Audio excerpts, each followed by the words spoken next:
Good morning, honeybee fans. Kind of checking in to show you what all I'm working on, what I've been doing the past couple of days. I got behind on things and needed more deep frames. So I had to go through my yard, find the dead outs, get the deep frames that I could find that were good and salvage them. Plus I had a bunch of deep frames that I had stuck on a shelf in the shed that needed love. So finally I got them out and we started working on them, and I'll try and describe the process of what you do. Well, they come out with, they don't look like this, but imagine where it's black honeycombs and just pretty nasty and needs to be redone. So you pop out the old, then you end up with your frame back. But this one was it was pretty cruddy. It was real black. Totally black from mildew. It's still pretty cruddy, but this has been soaking in bleach overnight in this tub. There's bleach water in it. I could stick a bunch of frames in it and then leave them in there for 5 hours or whatever, and then flip them and then leave them the rest of the overnight, and then they're pretty clean. I mean, that doesn't look clean in any way, but compared to what it was, that's very clean. And plus, the honey doesn't really come out of this part of the hive. This is the parts where they make their babies, brood nest. Well, you take one of those that's bad, and these just kind of pop in. That's what the little grooves are for. And part of the cleaning is getting them grooves real clean. Otherwise, you can't do this. See, I'm doing it one-handed, and you just kind of pop it in.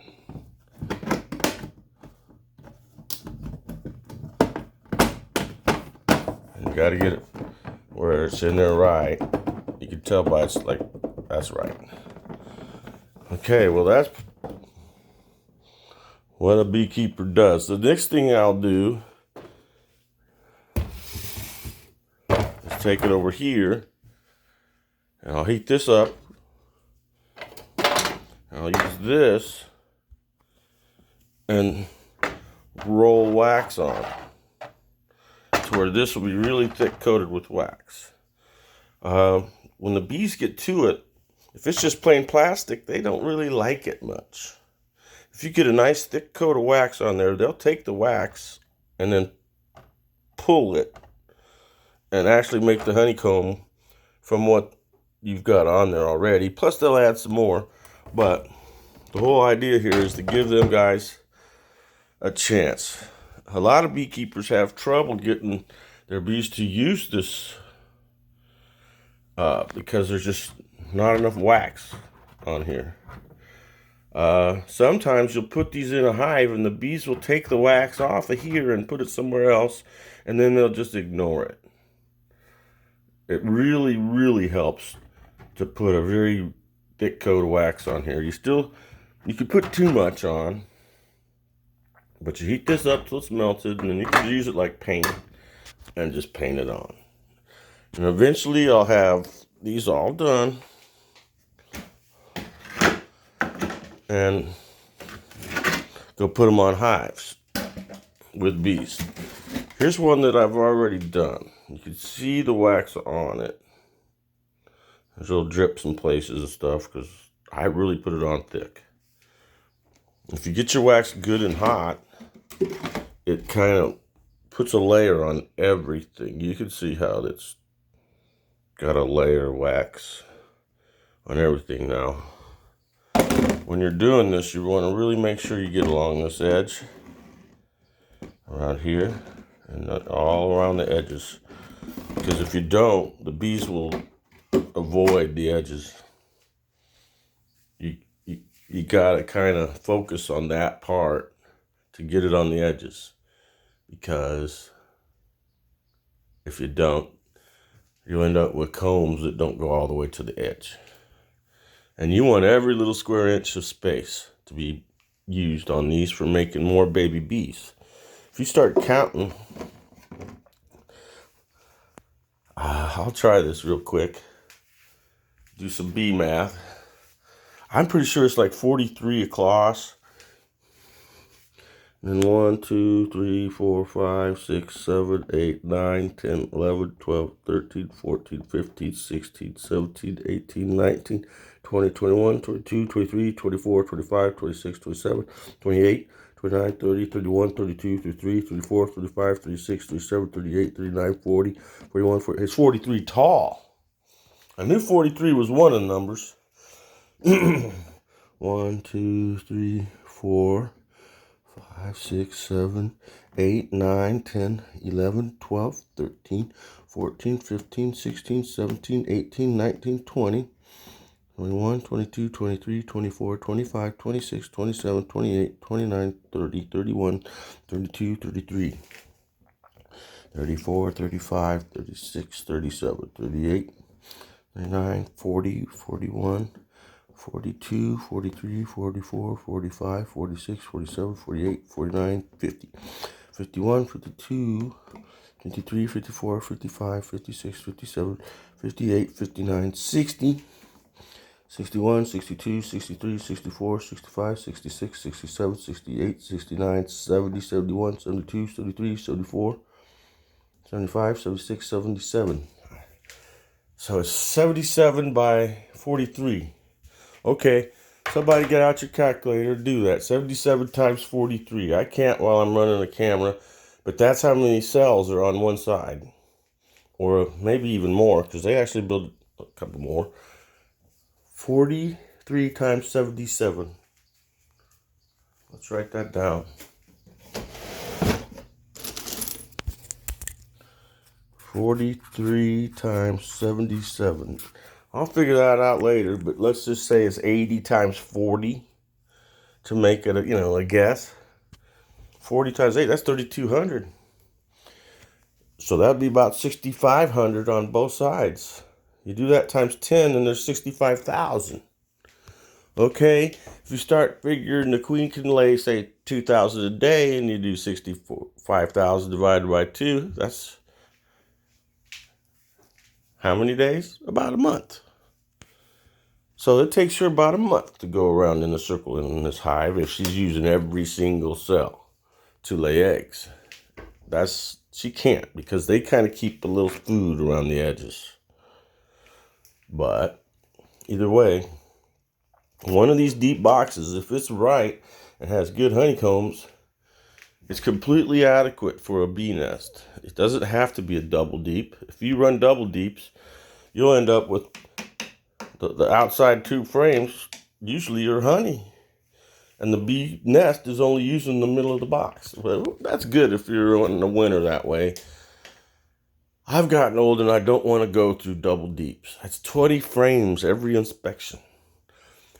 If you're running single deeps, you could come along, pull your honey supers, tilt your single deep up, look underneath, look for queen cells. If you see none, slap it back down, put your honey supers back on, walk on to the next. With a double deep, it's twice as much work or more. Now let's suppose that you tilt your hive and you find a queen cell. Well, with that single deep, you got to go through 10 frames. You can find the queen pretty quick. Do what you got to do.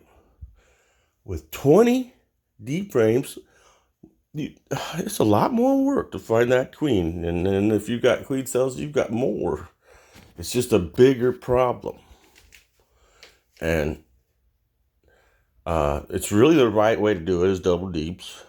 I used to be a double deep guy, but I got to where I'm only 5'7" tall, and I weigh about 150 pounds. Do you think I want to deal with 90-pound boxes of honey? Because that's what happens when you run a double deep.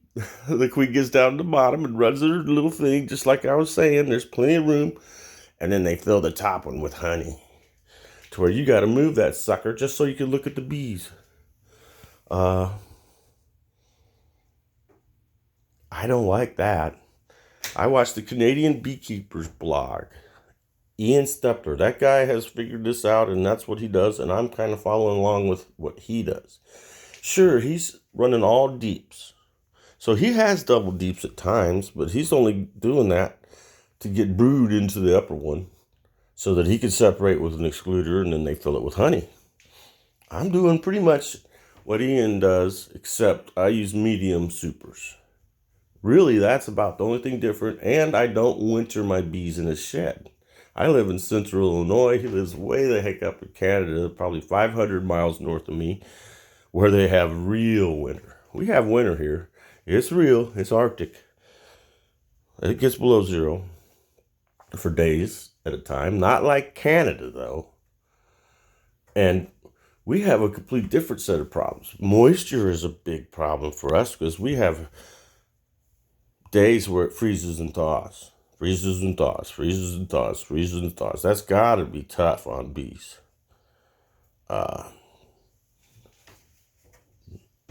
me, in the wintertime, I think ventilation is probably the most important thing. I don't wrap hives.